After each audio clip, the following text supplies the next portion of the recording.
বন্ধু, আমরা সবাই একটা কথাই ভাবি যে শাহজাহান কেন তাজমহল বানানোওয়ালা কারিগরদের আঙুল কেটে দিয়েছিল। তো ওর পিছনে বহুত বড় কারণ ছিল। কেননা আপনারা সকলেই জানেন যে তাজমহল শুধু ভারত নয়, পুরো বিশ্বে নিজের নায়াব খুবসুরতির জন্য জানা যায়।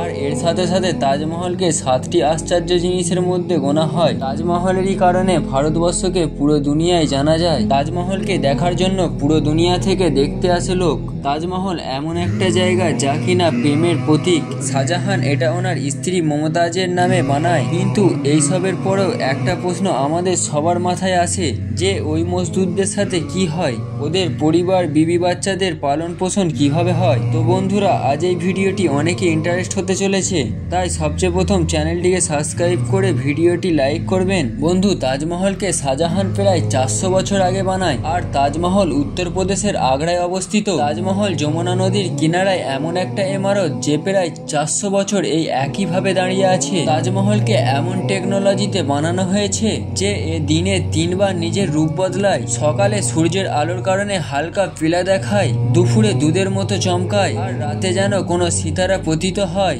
তাজমহল এরই কারণে 7টি আশ্চর্যের মধ্যে একটা আশ্চর্য বলা হয়। তাজমহলের আরেকটি গুণ আছে, তাজমহলকে যে কোনো অ্যাঙ্গেল থেকে দেখলে একই রকম লাগে। আপনি যদি ভালো করে লক্ষ্য করেন তাহলে দেখতে পাবেন সব মিনারগুলো বাইরের দিক থেকে ঝুঁকে আছে। ঝোঁকা এই জন্যই বানানো হয়েছে যাতে ভবিষ্যতে কোনো রকম ভূমিকম্প বা প্রলয় আসে তাতে কোনো রকম লোকসান না হয়। এই জন্য শাহজাহান বহুত নায়াব তরিকায় বানায়। বানানোওয়ালা কারিগররা কোনোদিনই ভাবেনি যে তাজমহল বানানোর পর তাদের হাত কেটে দেওয়া হবে। আর যখন পুরো তাজমহল তৈরি হয়ে যায় আর কারিগররা জানতে পারে যে শাহজাহান ওদের হাত কাটবে, তখন তারা তাজমহলের এমন কিছু ভুল করে দেয় যে কিনা আজকের বিজ্ঞানীরা বা বড় বড় ইঞ্জিনিয়াররা ঠিক করতে পারেনি। তাজমহলের ভিতরে আজও শাহজাহান আর মমতাজের কবর রয়েছে।